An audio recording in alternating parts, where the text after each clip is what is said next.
안녕하세요. 은혜 소리 공방입니다. 오늘도 하나님 말씀 들으러 오셨군요.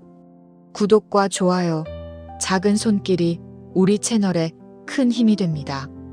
이 채널은 성경 말씀을 딱딱하지 않게 부드럽고 편안한 낭독 오디오북으로 전해드립니다. 말씀을 들을 때 마음이 쉼을 얻고 은혜 안에서 하루가 따뜻해지길 소망합니다. 광야의 해가 높이 떠올랐어요. 모압 평지에 모인 이스라엘 백성들의 얼굴에는 긴장감이 역력했어요. 요단강 건너편에 보이는 가나안 땅을 바라보며 그들은 곧 다가올 전쟁을 생각하고 있었어요. 모세는 백성들 앞에 서서 천천히 둘러보았어요. 젊은이들의 눈빛에는 두려움과 기대가 뒤섞여 있었고 나이든 이들의 표정에는 과거의 기억들이 어려 있었어요. 모세의 목소리가 조용히 울려 퍼지기 시작했어요. 그의 말은 마치 오랜 세월 동안 쌓인 지혜가 천천히 흘러나오는 것 같았어요. 아침 공기는 맑았고 모든 사람이 숨을 죽이며 그의 말에 귀를 기울였어요. 여러분이 곧 요단강을 건너 적들과 맞서게 될 것입니다. 그곳에서 여러분은 많은 말들과 병거들을 보게 될 거예요. 여러분보다 훨씬 더 많은 군사들을 보게 될 수도 있어요. 사람들 사이에서 작은 불안의 기운이 일렁였어요. 모세는 그것을 느끼며 잠시 멈췄다가 다시 말을 이었어요. 하지만 두려워하지 마십시오. 여러분의 하나님 여호와께서 함께 하실 것입니다. 이집트 땅에서 여러분을 이끌어내신 그분이 여러분과 함께 하실 거예요. 바람이 천막들 사이로 부드럽게 불어왔어요. 모세의 말은 계속 이어졌고 사람들은 점점 더 깊이 그의 말에 빠져들었어요. 그는 전쟁에 나갈 때 지켜야 할 규례들을 하나하나 설명하기 시작했어요. 전쟁터로 나가게 되면 제사장이 나와 백성들에게 말할 것입니다. 모세의 말을 듣던 제사장들이 고개를 끄덕였어요. 그들은 자신들에게 주어진 역할의 무게를 느끼고 있었어요. 모세는 제사장이 해야 할 말을 천천히 들려주었어요. 이스라엘아, 들으라. 너희가 오늘 너희의 적들과 싸우러 나아가는도다. 마음에 겁내지 말며 두려워하지 말며 떨지 말며 그들로 말미암아 놀라지 말라. 너희의 하나님 여호와는 너희와 함께 가시며 너희를 위하여 너희 적들과 싸우사 너희를 구원하실 것임이니라. 이 말들은 단순한 격려가 아니었어요. 이것은 하나님의 약속이었고 그들의 역사 속에서 수없이 증명된 진리였어요. 젊은 병사들은 이 말을 마음에 새기며 고개를 숙였어요. 그들 중 많은 이들이 이집트에서 태어났거나 광야에서 자란 세대였어요. 직접 홍해가 갈라지는 것을 보지는 못했지만 부모들에게서 그 이야기를 수없이 들어왔어요. 한 젊은이가 자신의 아버지를 돌아보았어요.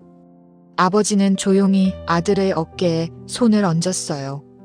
그 손길에는 격려와 축복이 담겨 있었어요. 아버지도 젊은 시절 전쟁터에 나갔던 기억이 있었어요. 그때의 두려움도 하나님의 구원도 모두 생생했어요. 모세는 계속해서 말했어요. 제사장이 이렇게 백성을 격려한 후에 관리들이 백성에게 선포할 것입니다. 관리들이 앞으로 나섰어요. 그들의 얼굴에는 책임감이 묻어났어요. 모세는 그들이 선포해야 할 내용을 자세히 설명했어요. 새 집을 짓고 아직 입주식을 거행하지 못한 사람이 있습니까? 사람들 사이에서 작은 움직임이 일었어요. 한 젊은 남자가 천천히 손을 들었어요. 그는 몇 달 전에 결혼을 하고 새 집을 지었지만 아직 제대로 된 입주식을 올리지 못했어요. 주변 사람들이 그를 바라보았어요. 그 사람은 집으로 돌아가십시오. 전쟁터에서 죽어 다른 사람이 그 집에 입주식을 거행하게 되면 안 되니까요. 그 젊은이는 안도의 한숨을 내쉬었어요. 하지만 동시에 약간의 죄책감도 느꼈어요. 전우들을 두고 돌아가는 것이 옳은 일인가 하는 생각이 들었어요. 그의 아내가 멀리서 그를 기다리고 있었어요. 그녀는 매일 남편이 무사히 돌아오기를 기도했어요. 모세의 말이 계속 이어졌어요. 포도원을 만들고 아직 그 열매를 따지 못한 사람이 있습니까? 이번에는 중년의 남자가 고개를 들었어요. 그는 지난 몇 년간 정성을 다해 포도나무를 가꾸었어요. 올해 처음으로 포도가 주렁주렁 열렸지만 아직 첫 수확을 하지 못했어요. 그의 손에는 포도나무를 돌보며 생긴 굳은 살이 있었어요. 그 사람도 집으로 돌아가십시오. 전쟁터에서 죽어 다른 사람이 그 열매를 따게 되면 안 되니까요. 그 남자는 감사의 눈빛으로 고개를 숙였어요. 그의 마음속에는 복잡한 감정들이 교차했어요. 한편으로는 살아서 자신의 포도원을 돌볼 수 있다는 안도감이, 다른 한편으로는 동료들을 두고 가는 것에 대한 미안함이 있었어요. 모세는 세 번째 질문을 던졌어요. 여자와 약혼했으나 아직 결혼하지 못한 사람이 있습니까? 한 청년이 천천히 일어났어요. 그의 얼굴에는 수줍음과 기쁨이 동시에 어려 있었어요. 그는 몇 달 전 사랑하는 여인과 약혼했어요. 결혼식은 다음 달로 예정되어 있었어요. 그녀는 매일 그를 위해 혼수를 준비하며 그가 무사히 돌아오기를 기다리고 있었어요. 그 사람도 집으로 돌아가십시오. 전쟁터에서 죽어 다른 사람이 그 여자를 아내로 맞게 되면 안 되니까요. 청년은 감격스러운 표정으로 고개를 숙여 인사했어요. 그의 마음은 이미 약혼녀에게 달려가고 있었어요. 그는 빨리 돌아가 그녀에게 이 소식을 전하고 싶었어요. 그녀가 얼마나 기뻐할지 상상하니 미소가 지어졌어요. 주변 사람들은 이 청년을 부러운 눈으로 바라보았어요. 누군가는 작은 한숨을 내쉬었어요. 자신에게도 그런 특별한 이유가 있었으면 좋겠다고 생각했어요. 하지만 모세의 다음 말이 그들에게도 희망을 주었어요. 마지막으로 두려워하고 낙심한 사람이 있습니까? 이 질문에 여러 사람이 조심스럽게 손을 들었어요. 그들 대부분은 젊은이들이었어요. 전쟁에 대한 이야기는 들었지만 실제로 칼을 들고 적과 맞서는 것에 대한 두려움이 컸어요. 어떤 이는 밤마다 악몽을 꾸었어요. 적들의 무시무시한 모습이 꿈에 나타나 그를 괴롭혔어요. 그런 사람들도 집으로 돌아가십시오. 그 사람의 두려움이 다른 형제들의 마음을 약하게 만들 수 있으니까요. 이 말에는 깊은 지혜가 담겨 있었어요. 전쟁은 단순히 무기와 병력의 싸움이 아니었어요. 마음과 정신의 싸움이기도 했어요. 두려워하는 한 사람이 10사람의 마음을 흔들 수 있었어요. 그리고 하나님께서는 억지로 끌려온 군사보다 기꺼이 나선 용사를 원하셨어요. 손을 든 사람들이 천천히 자리를 떠나기 시작했어요. 그들 중 일부는 안도의 표정이었지만 또 다른 이들은 부끄러움을 느끼고 있었어요. 한 젊은이는 돌아서면서 남아있는 친구를 바라보았어요. 미안해. 나는 정말로 두려워. 친구는 고개를 저으며 말했어요. 괜찮아. 집에 가서 우리를 위해 기도해줘. 그것도 큰 도움이 될 거야. 두 친구는 서로를 껴안았어요. 이별은 쓸쓸했지만 그들은 서로를 이해했어요. 전쟁은 모든 이에게 같은 것을 요구하지 않았어요. 각자의 자리에서 최선을 다하는 것이 중요했어요. 많은 사람들이 돌아가고 나자 남은 병사들의 숫자가 눈에 띄게 줄었어요. 하지만 남은 이들의 눈빛은 더욱 결연했어요. 그들은 자발적으로 이 자리에 남기로 선택한 사람들이었어요. 새 집도 포도원도 약혼녀도 없었어요. 그리고 무엇보다 그들의 마음속에는 하나님에 대한 신뢰가 있었어요. 모세는 남은 병사들을 바라보며 만족스러운 표정을 지었어요. 그의 눈에는 자랑스러움이 담겨 있었어요. 이들이야말로 진정한 용사들이었어요. 숫자는 줄었지만 그들의 마음은 하나로 뭉쳐 있었어요. 관리들은 백성에게 이렇게 선포한 후에 군대의 지휘관들을 세울 것입니다. 지휘관으로 선택된 사람들이 앞으로 나왔어요. 그들은 모두 경험이 풍부한 전사들이었어요. 광야 생활 동안 여러 번 전투를 경험했고 하나님의 인도하심을 직접 목격한 사람들이었어요. 그들의 얼굴에는 책임감과 동시에 평안함이 있었어요. 한 지휘관은 과거 아말렉과의 전투를 기억하고 있었어요. 그때 모세가 산 위에서 손을 들고 있는 동안 이스라엘이 이겼던 일을 생각했어요. 전쟁의 승패는 인간의 힘에 달린 것이 아니라 하나님의 손에 달려 있다는 것을 그는 뼈저리게 알고 있었어요. 다른 지휘관은 더 어린 병사들을 바라보았어요. 그들 중 많은 이가 자신의 아들뻘이었어요. 그는 이 젊은이들을 안전하게 지키고 싶었어요. 동시에 그들을 용감한 전사로 키우고 싶었어요. 그의 마음속에는 부성애와 군인으로서의 책임감이 공존했어요. 모세는 이제 전쟁을 수행하는 방법에 대해 말하기 시작했어요. 그의 말은 더욱 진지해졌어요. 여러분이 어떤 성읍을 치려고 그리로 나아갈 때 먼저 그 성읍의 평화를 제안하십시오. 이 말에 젊은 병사들은 약간 놀랐어요. 전쟁터에 나가면서 평화를 제안한다니 이것이 무슨 의미일까요? 한 병사가 옆 사람에게 작은 목소리로 물었어요. 평화를 제안하는 게 무슨 소용이 있을까? 적들이 받아들일까? 옆 사람이 조용히 대답했어요. 하나님께서는 불필요한 살생을 원하지 않으시는 것 같아. 평화의 기회를 먼저 주는 거지. 모세의 설명이 계속되었어요. 만약 그 성읍이 평화의 제안을 받아들이고 성문을 열면 그 안에 있는 모든 백성을 부역자로 삼아 여러분을 섬기게 하십시오. 이것은 자비로운 조치였어요. 항복한 성읍의 사람들은 목숨을 보존할 수 있었어요. 비록 부역을 해야 했지만 그들과 그들의 가족들은 살 수 있었어요. 이것은 당시의 다른 민족들이 하던 것과는 다른 방식이었어요. 많은 나라들은 정복한 성읍의 사람들을 모두 죽이거나 노예로 팔아버렸어요.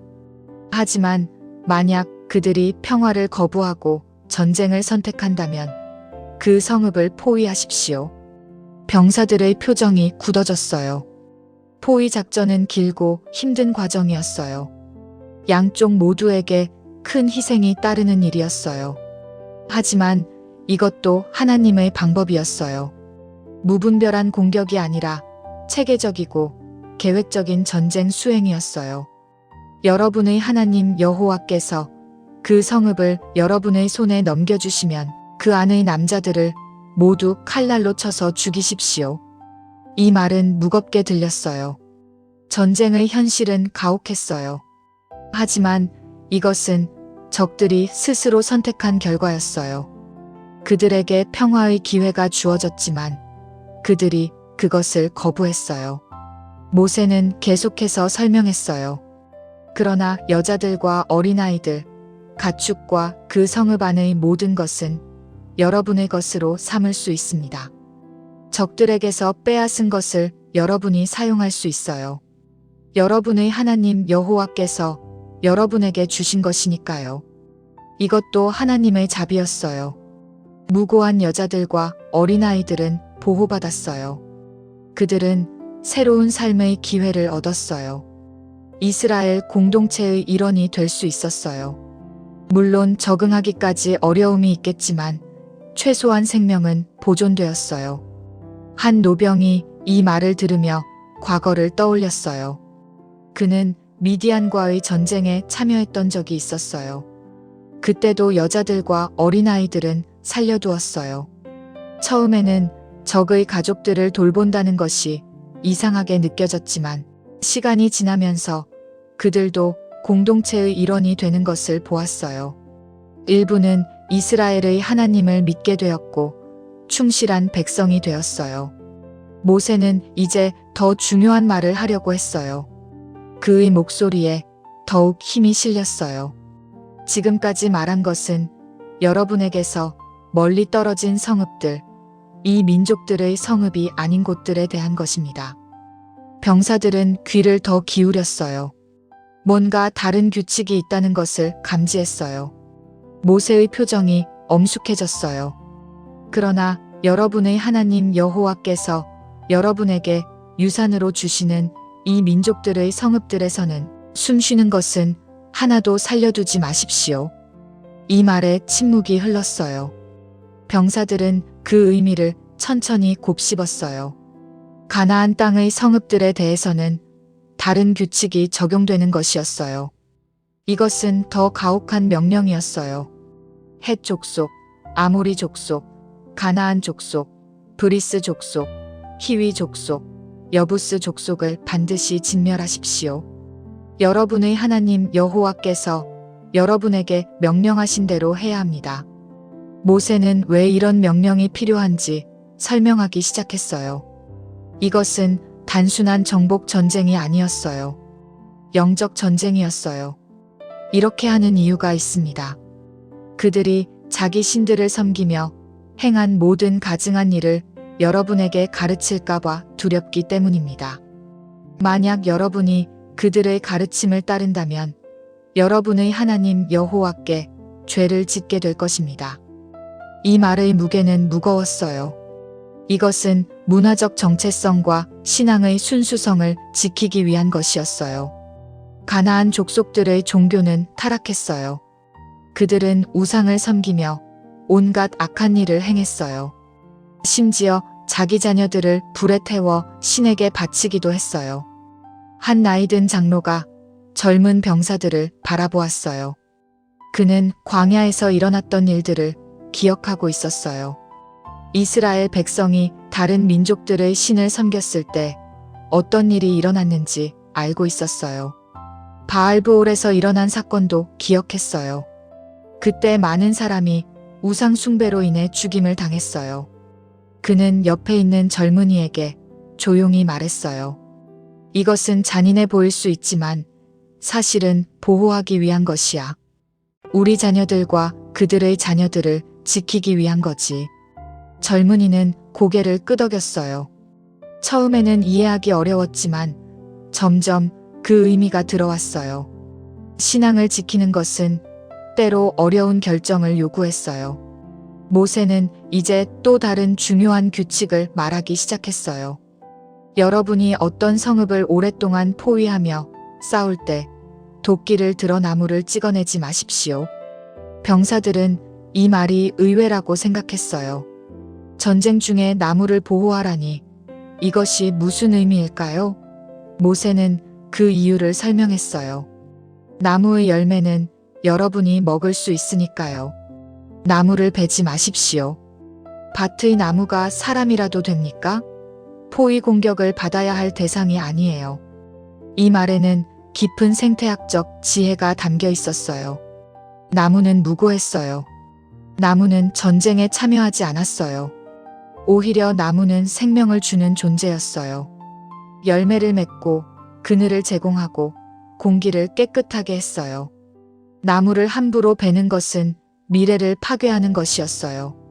한 농부 출신 병사는 이 말에 깊이 공감했어요. 그는 어릴 적부터 나무를 심고 가꾸며 자랐어요. 한 그루의 나무가 자라기까지 얼마나 오랜 시간이 걸리는지 알고 있었어요. 무화과나무 한 그루가 열매를 맺기까지 몇 년이 걸렸어요. 그런 나무를 전쟁 때문에 베어버린다면 얼마나 안타까운 일일까요? 그는 옆 사람에게 말했어요. 정말 지혜로운 규칙이야. 전쟁은 언젠가 끝나지만 나무는 여러 세대에 걸쳐 열매를 맺잖아. 모세는 계속해서 설명했어요. 다만 여러분은 과일나무가 아니라고 아는 나무는 베어서 파괴할 수 있습니다. 여러분과 맞서 싸우는 성읍을 칠 때 필요한 것을 만들 수 있어요. 성을 함락시킬 때까지 사용할 수 있습니다. 이것은 실용적인 균형이었어요. 전쟁을 수행하기 위해서는 목재가 필요했어요. 공성기구를 만들어야 했고 방어시설을 세워야 했어요. 하지만 그것도 과일나무가 아닌 나무로만 해야 했어요. 미래를 위한 자원은 보존해야 했어요. 한 목수 출신 병사가 이 말을 듣고 고개를 끄덕였어요. 그는 어떤 나무가 건축에 적합한지 알고 있었어요. 떡갈나무나 소나무는 튼튼한 목재를 제공했어요. 올리브나무나 무화과나무를 베지 않고도 필요한 것을 만들 수 있었어요. 해가 서쪽으로 기울기 시작했어요. 모세의 말은 계속 이어졌고 백성들은 피곤함도 잊은 채 그의 말에 집중했어요. 이 모든 규칙들은 단순히 전쟁을 이기기 위한 것이 아니었어요. 이것은 하나님의 백성으로서 어떻게 살아야 하는지를 가르치는 것이었어요. 전쟁 중에도 자비를 베풀고 무고한 생명을 보호하고 자연을 존중하는 것. 이것이 하나님께서 원하시는 방식이었어요. 이스라엘은 다른 민족들과 달라야 했어요. 그들의 전쟁 방식도 달라야 했어요. 한 젊은 전사가 멀리 요단강을 바라보았어요. 저 강 너머에 약속의 땅이 있었어요. 그곳에서 그들은 새로운 삶을 시작할 것이었어요. 하지만 그 땅을 얻기 위해서는 먼저 전쟁을 치러야 했어요. 그는 약간의 두려움을 느꼈지만 동시에 확신도 있었어요. 옆에 있던 친구가 그의 어깨를 두드렸어요. 걱정하지 마. 우리와 함께 하시는 분이 그들과 함께 하는 것보다 크셔. 그 말이 위로가 되었어요. 그렇다. 그들에게는 하나님이 계셨어요. 홍해를 가르시고 만나를 내리시고 반석에서 물을 내신 그분이 함께 하셨어요. 그들의 부모 세대는 불신앙으로 광야에서 죽었지만 이제 새로운 세대가 믿음으로 나아갈 차례였어요. 한 어머니는 군대에 남기로 한 아들을 바라보았어요. 그녀의 마음은 복잡했어요. 아들이 용감하다는 것이 자랑스러웠지만 동시에 그가 다칠까봐 걱정되었어요. 그녀는 매일 아들을 위해 기도할 것이었어요. 하나님께서 아들을 지켜주시기를, 그가 무사히 돌아오기를 간절히 바랐어요. 군대 막사 근처에서는 몇몇 병사들이 무기를 손질하고 있었어요.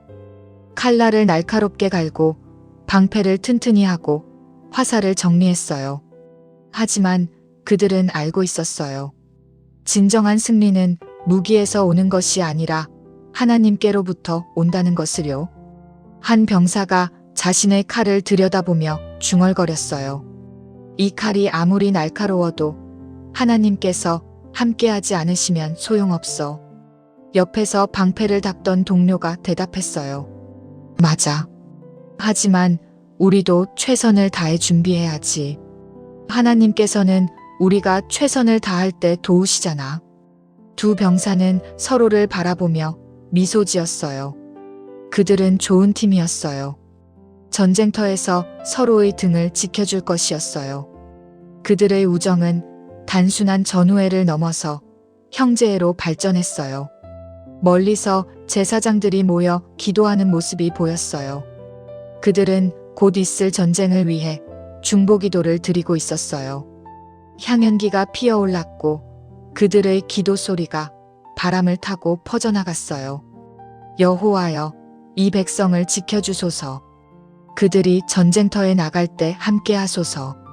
그들의 발걸음을 인도하시고 그들의 손을 강하게 하소서. 기도는 계속되었어요. 제사장들은 이스라엘의 역사를 기억했어요. 아브라함에게 하신 약속, 이삭을 통해 확인하신 언약, 야곱에게 주신 축복, 그리고 무엇보다 이집트에서 구원하신 그 놀라운 권능을 기억했어요. 한 나이든 제사장은 눈을 감고 기도했어요. 그는 출애굽 당시 어린아이였어요. 홍해가 갈라지던 그날을 생생히 기억했어요. 물이 벽처럼 양쪽으로 서고 백성들이 마른 땅을 밟으며 건넜던 그 기적을요. 그리고 뒤따르던 이집트 군대가 물에 삼켜지던 광경도 잊을 수 없었어요. 그는 조용히 중얼거렸어요. 그때도 지켜주셨고 지금도 지켜주실 거야. 저녁이 되자 백성들은 천막으로 돌아갔어요. 각 가정에서는 가족들이 모여 저녁 식사를 했어요. 하지만 모든 대화의 중심에는 오늘 들은 모세의 말씀이 있었어요.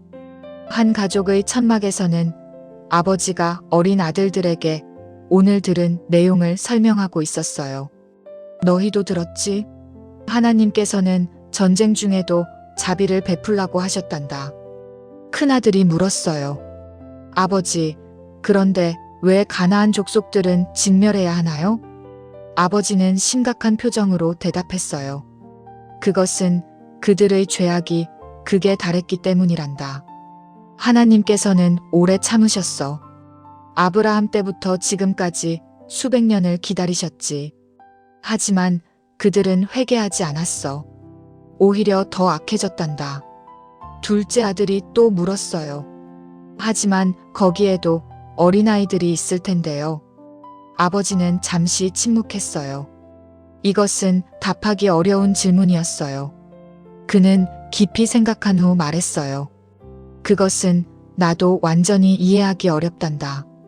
하지만 우리가 알아야 할 것은 하나님께서는 공의로우시고 동시에 자비로우신 분이시라는 거야. 우리가 이해하지 못하는 것도 하나님께서는 완전히 이해하고 계시지. 어머니가 아이들을 안으며 말했어요. 가장 중요한 것은 우리가 하나님을 신뢰하는 거란다. 그분의 길은 우리 길보다 높으시고 그분의 생각은 우리 생각보다 높으시니까. 다른 천막에서는 젊은 부부가 대화를 나누고 있었어요. 남편은 군대에 남기로 한 사람이었어요. 아내는 그의 손을 꼭 잡고 있었어요. 당신 두렵지 않아요? 남편은 솔직하게 대답했어요. 두렵지. 하지만 하나님께서 함께 하신다는 확신이 있어. 그리고 우리를 위해서, 우리 자녀들을 위해서 이 땅을 얻어야 해. 아내의 눈에 눈물이 고였어요. 무사히 돌아와줘요. 약속해요. 남편은 아내를 안으며 말했어요. 최선을 다할게. 하지만 모든 것은 하나님의 손에 달려 있어. 나를 위해 기도해줘. 그것이 가장 큰 힘이 될 거야. 밤이 깊어갔어요. 별들이 밝게 빛나고 있었어요. 모압 평지의 하늘은 맑고 아름다웠어요. 보초를 서는 병사들의 발걸음 소리와 함께 여기저기서 기도 소리가 들려왔어요. 한 젊은 병사는 혼자 천막 밖에 앉아 별을 바라보고 있었어요. 그는 자신의 미래를 생각했어요. 전쟁에서 살아남을 수 있을까? 가나안 땅에서 가정을 꾸릴 수 있을까? 아이들을 낳고 포도원을 가꾸고 평화롭게 살 수 있을까? 그때 한 노병이 그의 옆에 앉았어요. 잠이 안 오나? 젊은이가 고개를 끄덕였어요. 생각이 많아서요. 노병은 이해한다는 듯 미소를 지었어요. 내가 처음 전투에 나갔을 때도 그랬지. 밤새도록 잠을 못 잤어. 어떻게 두려움을 이겨냈어요? 노병은 하늘을 올려다보며 대답했어요. 두려움을 완전히 없앨 수는 없어. 하지만 두려움보다 더 큰 것에 집중할 수는 있지. 나는 하나님의 약속에 집중했어. 그분이 우리와 함께 하신다는 약속 말이야. 젊은이는 그 말을 곱씹었어요. 그렇다, 하나님의 약속. 그것이 핵심이었어요. 노병은 계속 말했어요. 그리고 너는 혼자가 아니야. 내 옆에 전우들이 있고 내 뒤에는 제사장들이 기도하고 있고 하늘에서는 하나님께서 지켜보고 계시지. 이 말이 큰 위로가 되었어요. 젊은이는 처음으로 편안한 마음으로 웃을 수 있었어요. 다음 날 아침 해가 떠오르자 백성들은 다시 모였어요. 모세는 어제의 가르침을 정리하며 마지막 격려의 말을 전했어요. 여러분, 기억하십시오. 전쟁은 하나님의 전쟁입니다. 여러분은 하나님의 도구일 뿐이에요. 교만하지 말고 두려워하지도 마십시오. 하나님께서 여러분과 함께 하십니다. 백성들은 엄숙하게 고개를 숙였어요. 이제 그들은 준비되었어요. 마음의 준비, 영적인 준비, 그리고 실제적인 준비가 모두 되었어요. 제사장들이 나와 축복 기도를 드렸어요. 여호와는 너를 지키시고 복을 주시기를 원하노라. 여호와는 그의 얼굴을 내게 비추시고 은혜 베푸시기를 원하노라. 여호와는 그의 얼굴을 내게로 향하시고 평강 주시기를 원하노라. 이 축복의 말이 모든 사람의 마음에 스며들었어요. 평강. 그것이 궁극적으로 그들이 원하는 것이었어요. 전쟁을 통해 평강을 얻는다는 것이 역설적으로 들렸지만 그것이 현실이었어요. 한 지휘관이 병사들 앞에 섰어요. 그는 모세의 가르침을 다시 한번 상기시켰어요. 우리는 단순히 땅을 얻으려는 것이 아닙니다. 우리는 하나님의 뜻을 이루려는 것입니다. 평화를 먼저 제안하고 나무를 보호하고 무고한 생명을 존중하는 것을 잊지 마십시오. 병사들은 진지하게 듣고 있었어요. 그들 중 많은 이가 이 말들을 마음에 새기고 있었어요. 이것은 단순한 군사훈련이 아니었어요. 이것은 삶의 원칙이었어요. 한 병사가 자신의 일기장에 적었어요. 오늘 우리는 전쟁의 법도를 배웠다. 그러나 그것은 단순히 이기는 방법이 아니라 하나님의 백성으로서 싸우는 방법이었다. 우리는 적을 미워하지 않는다. 우리는 그들에게도 평화의 기회를 준다.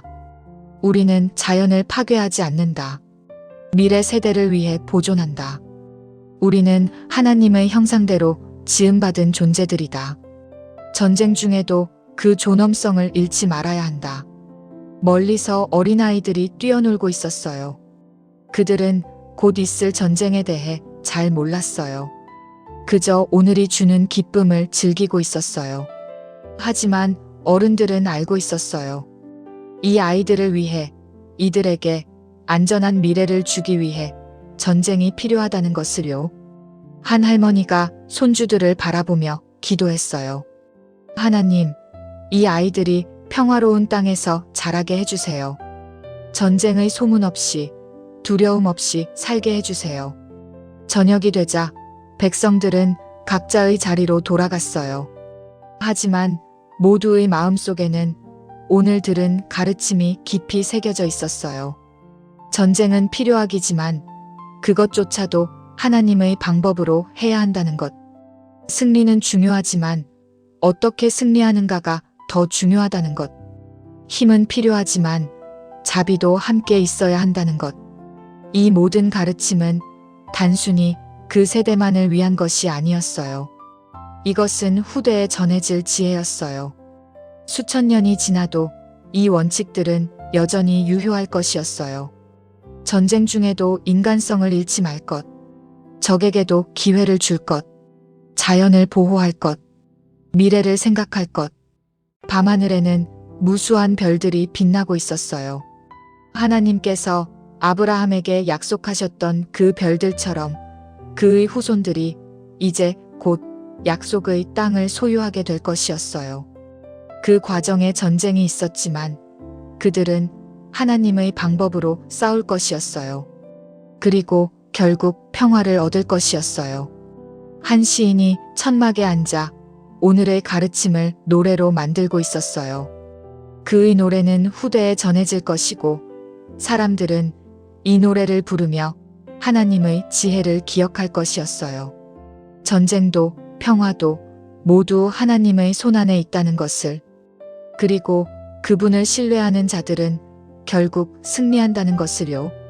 이렇게 신명기 20장의 가르침은 이스라엘 백성들의 마음속에 깊이 새겨졌어요. 그들은 이제 전쟁을 준비했지만 단순히 무기를 드는 것이 아니라 믿음을 무장했어요. 그들은 적을 두려워하지 않았어요. 하나님께서 함께 하신다는 확신이 있었으니까요. 그리고 그들은 알고 있었어요. 진정한 승리는 땅을 얻는 것이 아니라 하나님의 뜻을 이루는 것이므요. 신명기 20장은 이스라엘 백성에게 전쟁의 법도를 가르쳐주는 중요한 말씀이었어요. 모세는 곧 가나안 땅에 들어갈 백성들에게 전쟁에 임하는 하나님의 방식을 자세히 설명했어요. 우선 제사장이 나아가 백성을 격려하며 하나님께서 함께 하심을 확신시켰어요. 그 후 관리들이 새 집을 지은 자, 포도원을 만든 자, 약혼한 자, 그리고 두려워하는 자들을 집으로 돌려보내어 오직 마음이 준비된 자들만 전쟁에 참여하게 했어요. 전쟁에서는 먼저 평화를 제안하고 항복하면 생명을 보존하게 했지만 거부하면 남자들을 쳐야 했어요.